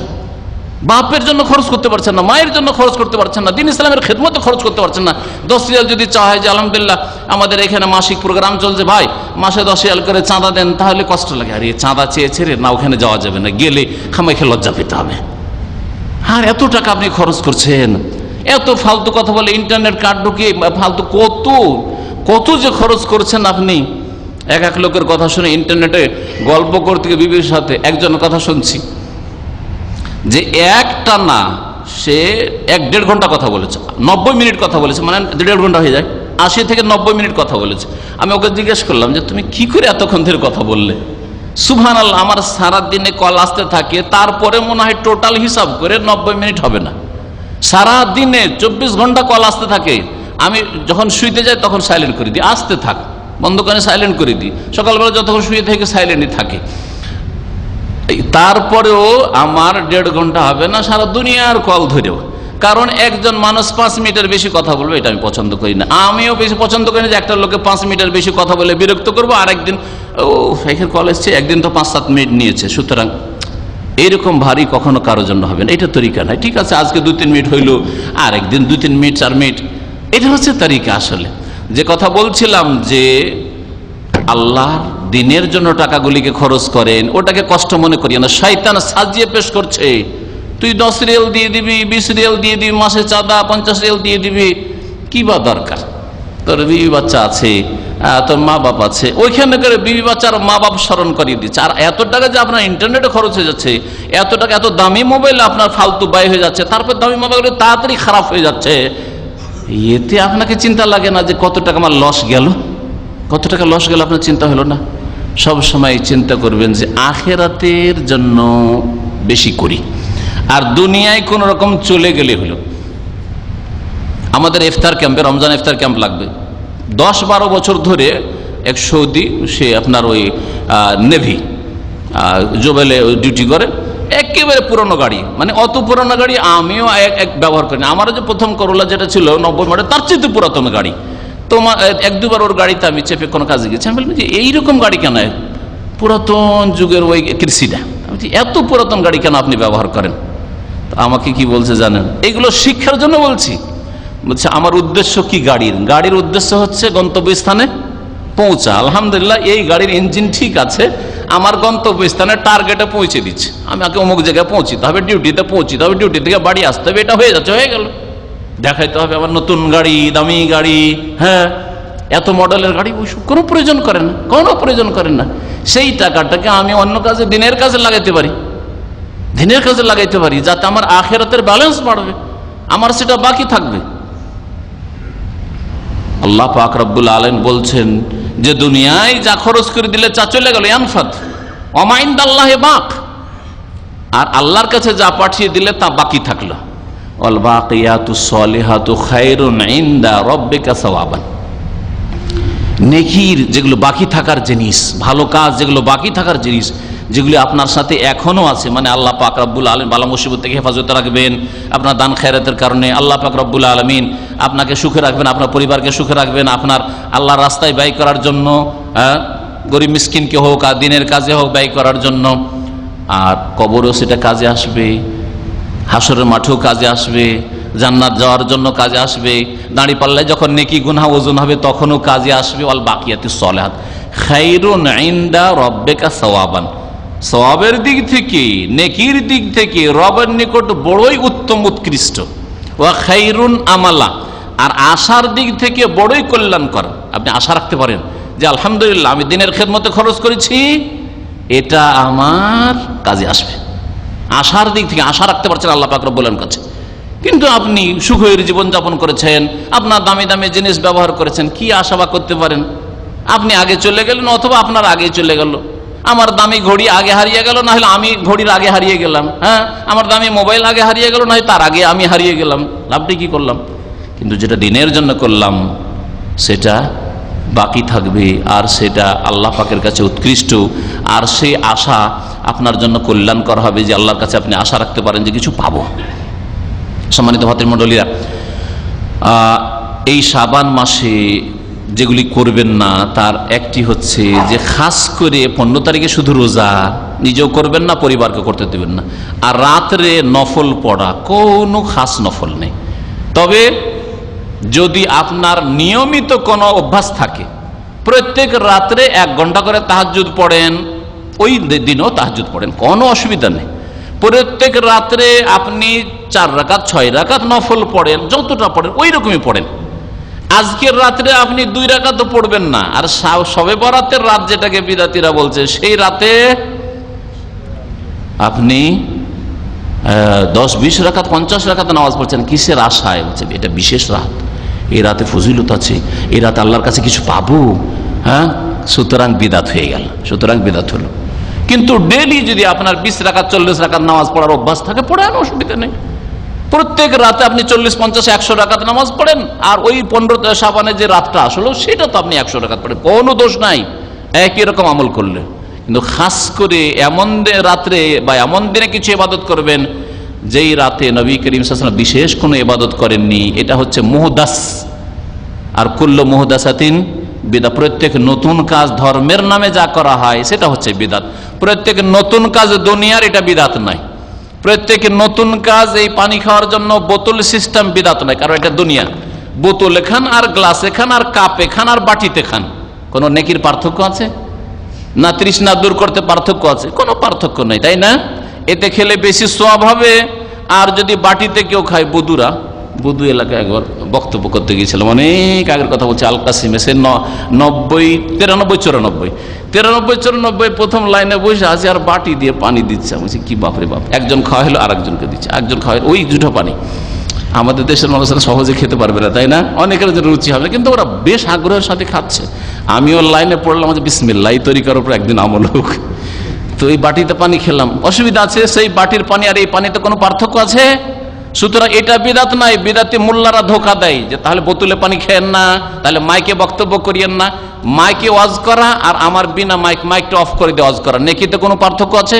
কোনো পার্থক্য নেই। কিসের পার্থক্য? আওয়াজটা জোরে কানে গিয়ে লাগছে, ভালো করে শুনছেন, ঘুম পালাচ্ছে, ঝিমাচ্ছেন না। আর আওয়াজ যদি আস্তে আস্তে যায় তাহলে একটু পর ঘুম চলে আসবে, এই জন্য মাইক ব্যবহার করছে। আর আল্লাহ পাক দিয়েছেন সেই জন্য ব্যবহার করছে। যদি না থাকে আবার ওইভাবে বক্তব্য করা হবে যেভাবে নবী করিম সাল্লাল্লাহু আলাইহি ওয়াসাল্লাম বিনা মাইকে করেছেন। হ্যাঁ, আর অন্যরা পৌঁছে দিচ্ছে, হ্যাঁ নবী সাল্লাল্লাহু আলাইহি ওয়াসাল্লাম এই বললেন, শুনিয়ে দাও।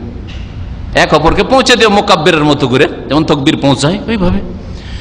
তো বলছিলাম যে এই নামটি, এই শবে বরাত নামটি কোরআন এবং হাদিসে কোথাও নেই, এমনকি জয়ীফ হাদিসে নেই।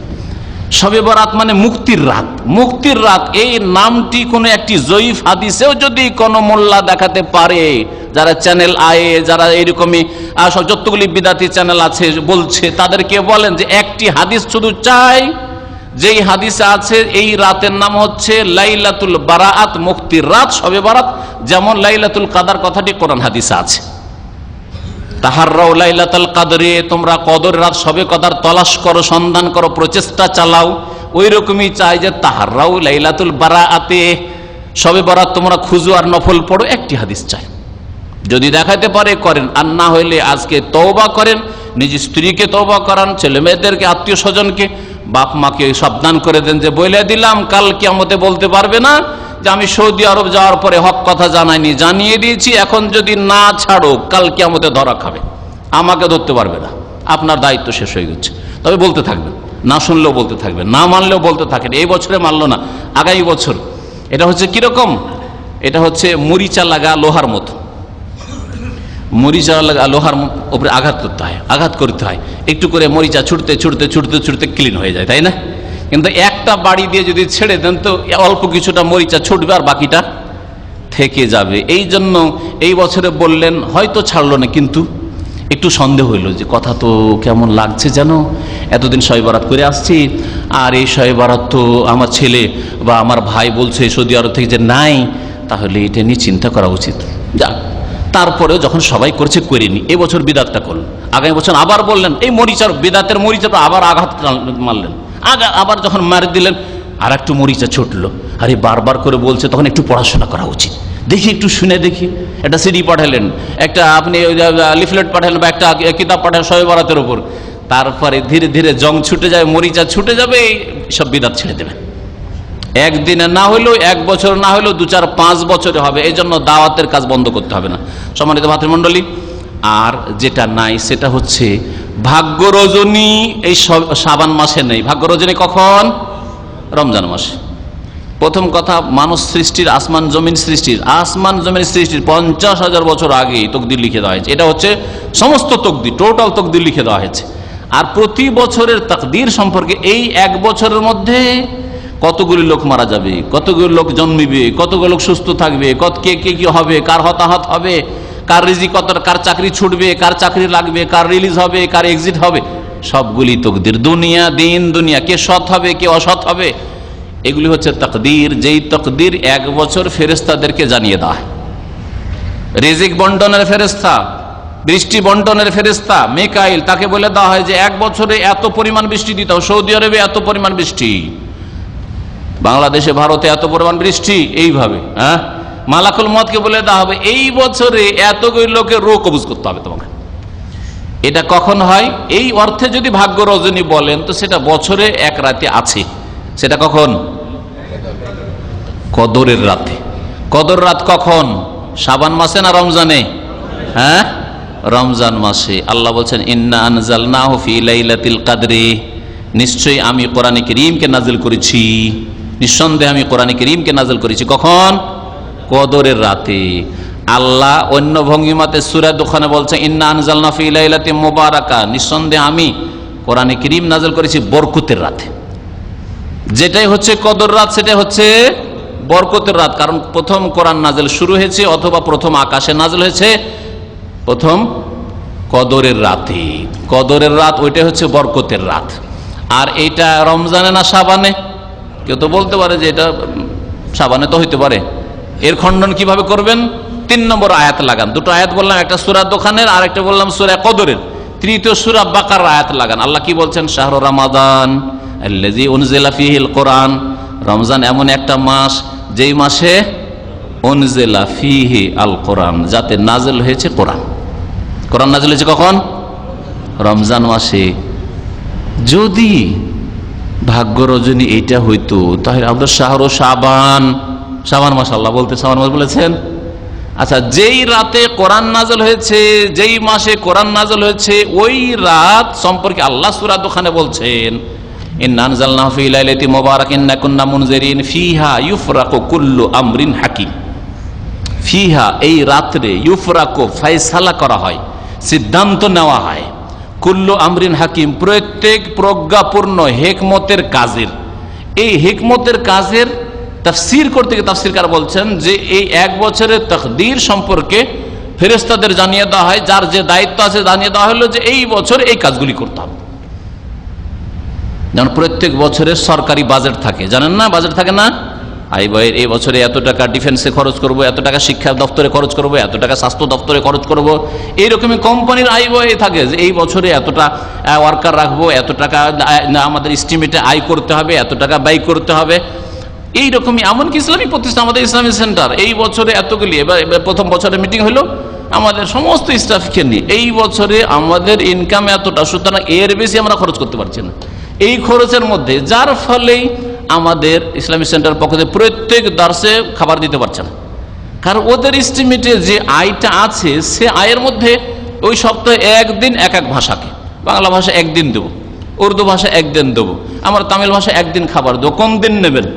আমাদের বার কোন দিন নেবেন? মঙ্গলবার নেবেন, বুধবার নেবেন না শুক্রবার নেবেন? আমরা দেখলাম যে শুক্রবার, প্রথম কথা আমাদের লোক সংখ্যা অনেক, প্রায় 300-র মতো। তারপরে শুক্রবারে আমাদের লোকেরা যেসব দিনী ভাইরা আসে ইসলামিক সেন্টারে, তারা সকাল আসে আর রাত 10টা পর্যন্ত থাকে, তাহলে তাদের খাবার দেওয়া বেশি জরুরি। পক্ষান্তরে বুধবারে মঙ্গলবারে 1 থেকে 1.5 ঘন্টার জন্য আসে, যদি একটু রাত্রে গিয়ে রান্নায় কষ্ট হইতে পারে, আগে রান্না করে আসতে অথবা কষ্ট হয়, যাই হোক না কেন, ফ্যামিলিদের অনেক সময় কষ্ট হয়, হোক, কিন্তু এই কষ্টটা মেনে নেওয়া যেতে পারে। কিন্তু জুমার দিনের আমাদের এত সংখ্যক দিনী ভাইদের, তার সারা দিন ধরে তারা দিন শিখতে আসে, তাদের কষ্ট মেনে নেওয়া যায় না। বুঝতে পারছেন না? জি হ্যাঁ। তো কি বলতে গিয়ে এই কথা বললাম? সিদ্ধান্ত 1 বছরে জানিয়ে দেওয়া হয়। কথা আর লম্বা করছে না, কথাতে কথা বেড়ে যাচ্ছে আর সময় শেষ হয়ে গেছে। একটি কথা শেষখানে বলবো, সেটা হচ্ছে দিনের কাজে খরচ করতে হবে, ব্রেন বুদ্ধি খরচ করতে হবে, শারীরিক মেহনত খরচ করতে হবে, পয়সা খরচ করতে হবে, সময় খরচ করতে হবে। এই কথাগুলি আমার মনে রাখেন। ওয়াতাওয়াসাউ বিল হাক্কে, সূরা আসরের তাফসীর হচ্ছে এটা। আপনি হকের উপর আমল করবেন, ইল্লাল্লাযিনা আমানু ওয়া আমিলুস সালিহাতি, তাহলে ক্ষতিগ্রস্ত না। ঈমান ঠিক করেন, আমল ঠিক করেন, আর তারপরে সত্যকে মানুষের কাছে পৌঁছান। সত্যকে মানুষের কাছে পৌঁছাবেন। কেউ ব্রেন বুদ্ধি দিয়ে পৌঁছাইতে পারছেন, কেউ বক্তব্য দিয়ে পৌঁছাইতে পারছেন, কেউ লিখে পৌঁছাইতে পারছেন, হ্যাঁ, কেউ শারীরিক মেহনত দিয়ে পৌঁছাইতে পারছেন, কেউ শারীরিক মেহনত দিতে পারছেন না, সময় নেই, হ্যাঁ, বা শারীরিক মেহনত পরিশ্রম করতে পারবেন না, বোঝা উঠাইতে পারবেন না, কিন্তু আপনি সময় দিতে পারবেন, একটু সময় লাগাতে পারবেন। কেউ না, এগুলো কোনোটারই সময় নেই, হয়তো ব্রেন বুদ্ধি অত নাই, হয়তো আর সময় অত নাই, ব্যস্ত ইত্যাদি, কিন্তু আমি পয়সা দিয়ে দিতে পারবো, পয়সা দিয়ে দিতে পারবো। এইভাবে একজন আর একজনের জন্য পরিপূরক।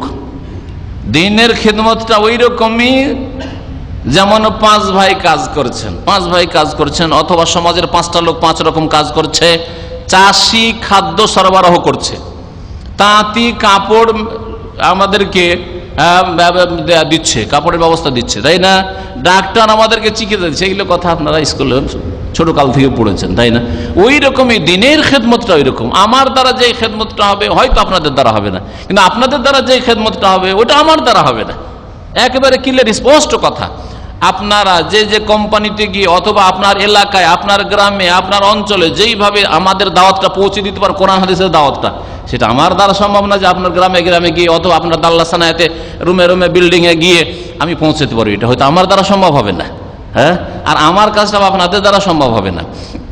অনেকে আছেন পয়সা দিতে পারবেন না, কিন্তু আলহামদুলিল্লাহ 6 ঘন্টা 8 ঘন্টা ডিউটির পরে বা ডিউটি ফ্রি থাকেন, ডিউটির মধ্যেও ফ্রি থাকেন। সুতরাং আপনি সময় দিতে পারবেন, এলম শিখার সময় দেন। এলম শিখার পরে অনেকের সাথে টেলিফোনে দাওয়াত দেন যে ভাই অমুক জায়গায় প্রোগ্রাম আছে, দাল্লাসানায়াতে প্রোগ্রাম আছে, আসেন। এই যে আগামীকালকে শুক্রবার, এই শুক্রবারে ইসলামিক সেন্টারে আসেন, স্মরণ করিয়ে দিলেন। যেটা হয়তো আমার কাছে সময় নেই যে স্মরণ করিয়ে দেবো, অনেক ভাইয়ের কাছে হয়তো সময় নেই যে স্মরণ করিয়ে দেবো, কিন্তু আপনি সময় আছে, স্মরণ করিয়ে দিতে পারবেন। অনেকের আজকাল মোবাইলে অফার আসছে, এই আল্লাহর নিয়ামতটাকে নেকির কাজে লাগান। ফ্রি অফার, 10 টাকা 20 টাকা ভরলেন, চলে আসলো 50 টাকা 100 টাকা। আসছে না? আসছে না? জানা আছে না? এই টাকাটাকে আপনি ফালতু কাজে বা ফালতু কথাতেও ব্যয় করতে পারেন, কোনো নেকি পেলেন না। কিন্তু একদিকে ধরলেন, অনেক ভাইদেরকে যাদেরকে চিনি টেলিফোন করা শুরু করলেন, কালকে আসছেন তো? হ্যাঁ, স্মরণ করে দিচ্ছি, কালকে কিন্তু দর্শে আসবেন, তফসিরের দর্শটা ছাড়বেন না, হাদিসের দর্শটা ছাড়বেন না, এই আরবি ক্লাসটা ওইটা ছাড়বেন না, কিন্তু কোরআন শিক্ষা হয় আসর পরে ওইটা চলে আসবেন।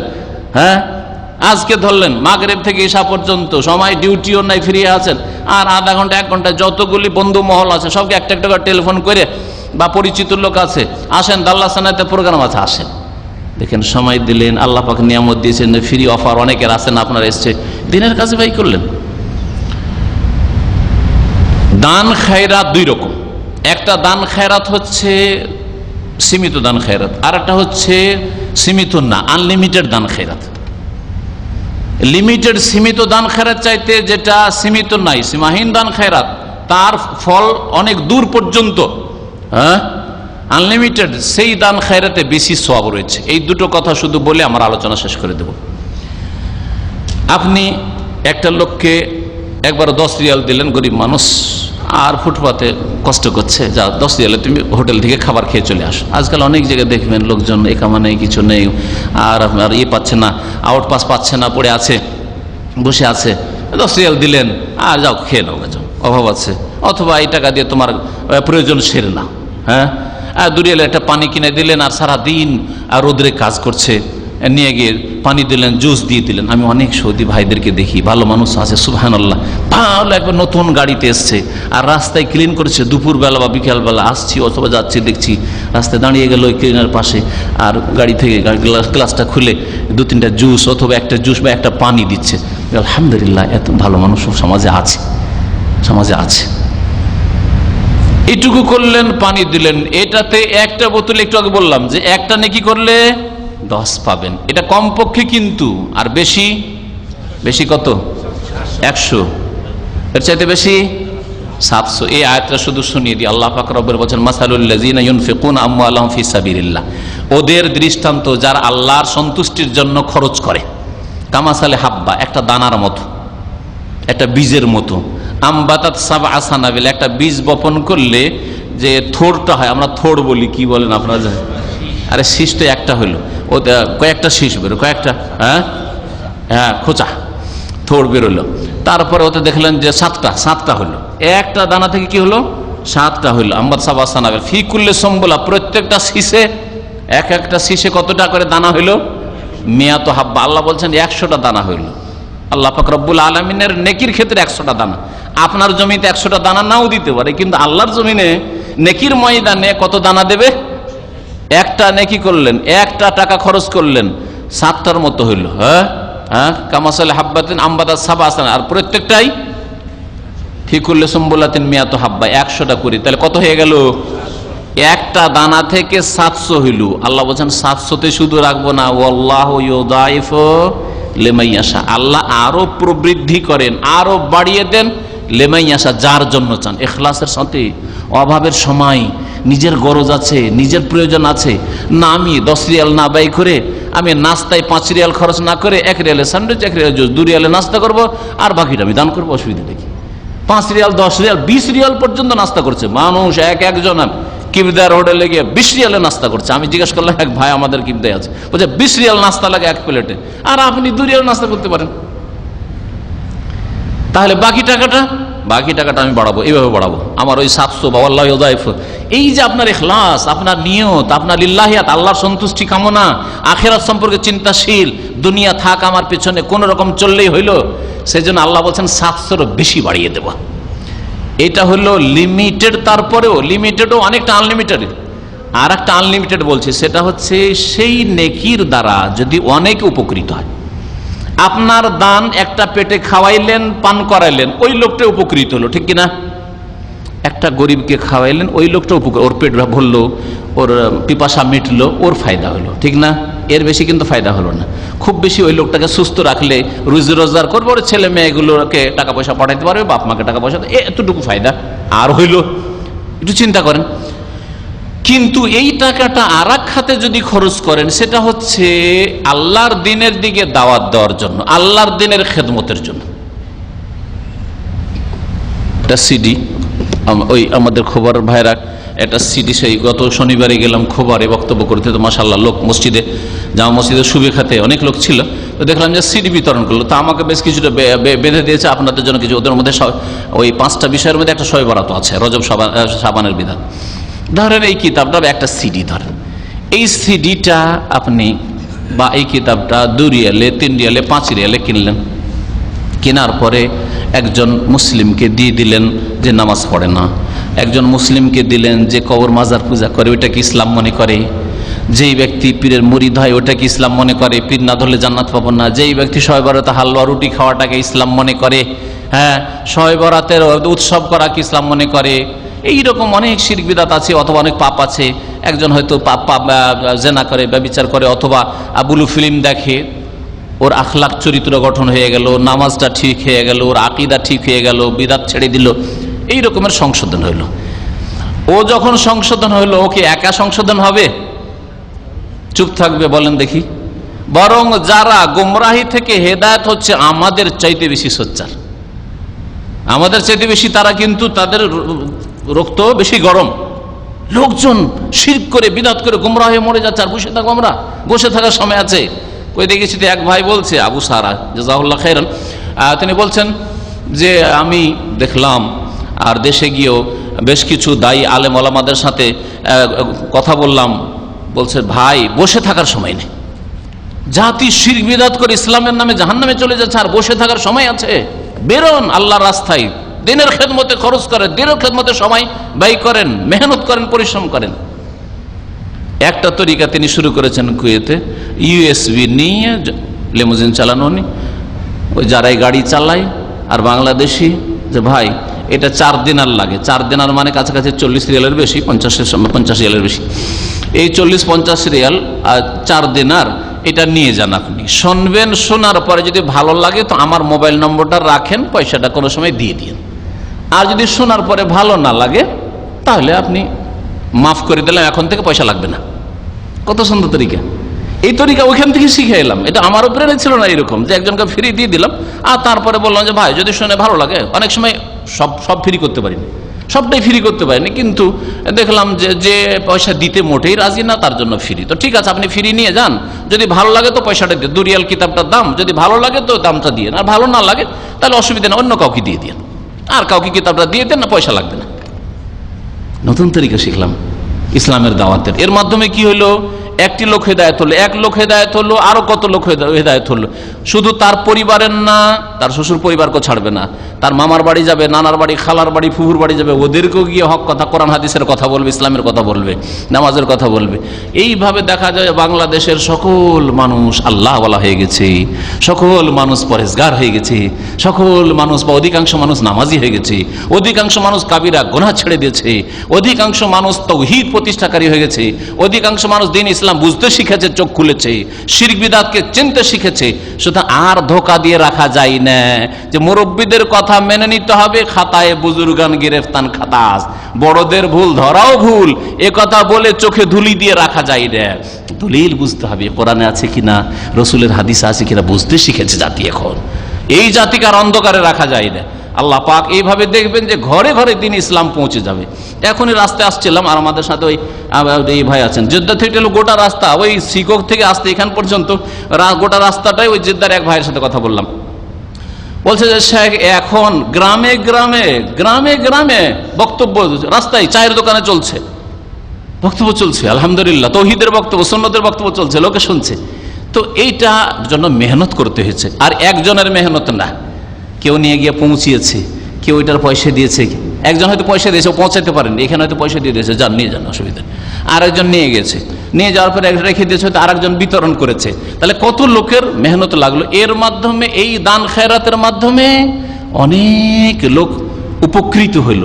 এই আনলিমিটেড সব, যত লোক হেদায়েত হবে তত আপনার নেকি বাড়বে। প্রথম জায়গা থেকে শুরু হয়েছে নেকি, আর প্রথম জায়গা হচ্ছে মুহাম্মদ রাসূলুল্লাহ সাল্লাল্লাহু আলাইহি ওয়াসাল্লাম। প্রথম জায়গা আমি আপনি নয়, কিন্তু অনেকে আবার এটা ভেবে বসে থাকে। প্রথম কে? কেন্দ্র মুহাম্মদ রাসূলুল্লাহ সাল্লাল্লাহু আলাইহি ওয়াসাল্লাম।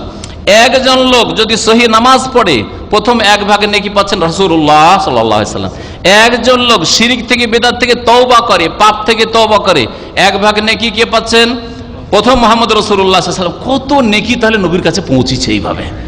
আর আপনি যত মেহনত করতে পারবেন, আপনার মাধ্যমে যত লোকের ফায়দা হবে, আপনার টাকা দিয়ে যত লোকের ফায়দা হবে, তত বেশি আপনার কাছে নেকি পৌঁছিতে থাকবে। সুতরাং এই জন্য কিছু প্রয়োজন আছে, সময় দেওয়ার, খরচ করার, পয়সা দেওয়ার। আমাদের দিনী ভাইরা যারা এখানে খরচ করছেন, তাদের সাথে একটু সহযোগিতা করেন। আল্লাহ বলছেন, ওয়া তাআওয়ানু আলাল বিররি ওয়াত তাকওয়া, নেকির কাজে, আল্লাহ ভীরুতার কাজে তোমরা পরস্পর সহযোগিতা করো। ওয়ালা তাআওয়ানু আলাল ইসমি ওয়াল উদওয়ান, গুনহার কাজে আর সীমালঙ্ঘন, বাড়াবাড়ির কাজে, পাপের কাজে কারো সাহায্য করিও না। চাঁদা চাইতে এসছে আওয়ামী লীগ আর বিএনপি, 1 পয়সা দেবেন না। চাঁদা চাইতে আসছে বৈশাখী মেলার, 1 পয়সা দেবেন না। চাঁদা চাইতে এসছে মাজারের আর খানকাহের, 1 পয়সা দেবেন না। চাঁদা চাইতে এসছে বিদাতি মাদ্রাসার, 1 পয়সা দেবেন না। কিন্তু যদি আপনাকে কেউ বলে যে ভাই আমরা দিনের কাজ করছি, দিনের দাওয়াতের কাজ করছি, আর সেখানে অনেক দিনী ভাইরা আসেন আর দীর্ঘক্ষণ ধরে বসে থাকেন, এখন যদি না খেয়ে চলে যান, তাহলে গিয়ে আবার পাকশাকের একটা টেনশন আছে, সকালে আবার ডিউটি অনেকের আছে, সুতরাং হয়তো অনেক লোকই আসবে না। এই জন্য আসবে না যে খেতে আসে, এটা নয়, কখনো না। কিন্তু এরপরে গিয়ে আবার পাকশাক রাত 11টা বাজলো যেতেই, আর তারপরে পাকশাক শুরু করবো, তো ঘুমাবো কখন, আর ফজরটা ধরবো কি করে? একজন নামাজি মানুষের জন্য খানিকটা চিন্তার বিষয় এটা। সুতরাং এসা পরে তাড়াতাড়ি ঘুমিয়ে যায়, যাতে করে ফজরে উঠতে পারি, ঠিক না? তাহলে দিনের কথা অনেকে শুনতে আসলো না, কিন্তু একটু খাবার ব্যবস্থা দিয়ে দিলে দিনের কথাও শুনে এলো, আর খাওয়া দাওয়া এখানে হয়ে গেছে, আলহামদুলিল্লাহ চলে গেল। আর এর মাধ্যমে কত লোক হেদায়েত হলো। আমাদের বেশ কিছু ভাইয়ের আছেন, বলছেন একদিনের শুধু সিগারেটের বক্তব্য শুনে সেই দিনই সিগারেটের প্যাকেট ভেঙে ফেলেছে, আমাকে এসে বলেছে। একদিনের বক্তব্য, দাড়ির বক্তব্য শুনে সেই দিনে দাড়ি রেখেছি। আমি কখনো কোনো লোককে বলে যে আপনি দাড়ি রাখেন, আপনি সিগারেট বন্ধ করে দেন, এ ব্যক্তি এইভাবে ডাইরেক্ট সরাসরি বলিনি, কারণ জানছি যে ওর এর চাইতে বড় রোগ থাকতে পারে, এর চাইতে বড় ব্লু ফিল্ম দেখা থাকতে পারে, এর চাইতে ওর থাইল্যান্ডি জুয়া থাকতে পারে, এর চাইতে ওর ফজর নামাজ ছাড়ে। তাহলে এইখান থেকে শুরু করে দিয়ে টাকনার নিচের কাপড় দিয়ে শুরু করে দিলাম, দাড়ির কথা দিয়ে শুরু করে দিলাম, দিয়ে হয়তো বড় রোগী তার সারলো না, অথচ বড় বড় রোগ তার মধ্যে ধরা আছে। সুতরাং ধীরে ধীরে ধীরে ধীরে দিন ইসলাম শিখুক, দিন ইসলাম শিখার ক্ষেত্রে আগ্রহী হোক, আর তারপরে দেখবেন ওই ব্যক্তি দিনের বীর মুজাহিদ হয়ে যাবে। আল্লাহ পাক যেন আমাদের দোয়া কবুল করেন, আমাদের গুনাহ খাতা মাফ করে দেন, আমাদেরকে দিনের কাজে অংশ নেওয়ার তৌফিক দান করেন। একটি আয়াত এই মর্মে পাঠ করেছিলাম, আল্লাহ পাক বলছেন দাওয়াতের কাজে যারা খরচ করেন সময়, ব্রেন বুদ্ধি আর শারীরিক মেহনত আর টাকা পয়সা। আমান আহসানু কাউলা মিম্মান দা ইলাল্লাহ, যারা আল্লাহর দ্বীনের দাওয়াতের কাজ করে ওদের চাইতে ভালো কথা আর কারো হয় না। সবচেয়ে ভালো কথা যারা আল্লাহর দ্বীনের দিকে ডাকে। সুতরাং দ্বীনের দাওয়াতের কাজ হচ্ছে, কোরআন এবং হাদিসের দাওয়াতের কাজ হচ্ছে, এতে অংশ নেওয়ার চেষ্টা করবেন। আল্লাহ পাক রব্বুল আলামিন আপনাদেরকে অশেষ নেকি দেবেন। এবং শুধু এখানে নয়, দেশে গিয়েও আপনি দ্বীনের কাজে অংশ নেন, যেখানে থাকবেন সেখানে দ্বীনের কাজ করেন, যাতে আল্লাহ পাক রব্বুল নেক বান্দাদের মধ্যে শামিল করেন। আল্লাহ পাক আমাদের গুনাহ খাতা যেন মাফ করে দেন, আমাদের নেক আমলের তৌফিক দান করেন। আল্লাহ পাক রব্বুল আমাদের রিজিকে যেন বরকত দান করেন। আল্লাহ পাক রব্বুল দ্বীনের কাজে আমাদের ব্যয় করার যেন তৌফিক দান করেন। আল্লাহ পাক রব্বুল আমাদেরকে শিরক বিদআত থেকে বেঁচে থাকার তৌফিক দান করেন। শাবান মাসের বিদআত থেকে আল্লাহ পাক মুসলিম সমাজকে, আমাদের দেশের মানুষদেরকে আল্লাহ পাক যেন বাঁচিয়ে রাখেন। শাবান মাসের সুন্নতি কাজগুলি আল্লাহ পাক রব্বুল করার যেন তৌফিক দান করেন। আল্লাহ পাক রব্বুল আলামিন যেন আমাদের রজব শাবানে বরকত দান করেন, আর সহি সালামত আমাদের রমজানে যেন পৌঁছিয়ে দেন। আর রমজান মাসে আল্লাহ পাক সিয়াম কিয়াম নেক আমল যেন তৌফিক দান করেন, কোরআন বুঝার তৌফিক দান করেন। আল্লাহ পাক লাইলাতুল কদর পাওয়ার যেন তৌফিক দান করেন। আল্লাহ পাক রব্বুল আলামিন আমাদের সকলকে যেন জান্নাত নসিব করেন। আল্লাহ পাক আমাদের যেসব ভাই বোনেরা অসুস্থ রয়েছেন আল্লাহ পাক যেন শিফা দান করেন, সুস্থতা দান করেন। যেসব ভাই বোনেরা সারা মুসলিম বিশ্বে রয়েছে, মুমিন মুমিনাত, আর তারা পেরেশানিতে রয়েছে, বালা মুসিবত রয়েছে, আর্থিক সংকটে রয়েছে, আল্লাহ বালা মুসিবত যেন দূর করে দেন, রিজিকে যেন বরকত দান করেন। যারা ইন্তেকাল করেছেন ঈমানের অবস্থায় আল্লাহ তাদের রুহের মাগফিরাত করেন, গুনাহ খাতা যেন মাফ করে দেন। আল্লাহ আমাদেরকে যেন সুস্থ রাখেন, আমাদের ইবাদত বন্দেগীর যেন তৌফিক দান করেন। আল্লাহ আমাদের নেক আকীদা নেক আমল যেন কবুল করেন। রব্বানা তাকাব্বাল মিন্না ইন্নাকা আনতাস সামিউল আলিম ওয়া তুব আলাইনা ইন্নাকা আনতাত তাওয়াবুর রহিম। সুবহানা রাব্বিকা রাব্বিল ইজ্জাতি আম্মা ইয়াসিফুন ওয়া সালামুন আলাল মুরসালিন ওয়া আলহামদুলিল্লাহি রাব্বিল আলামিন।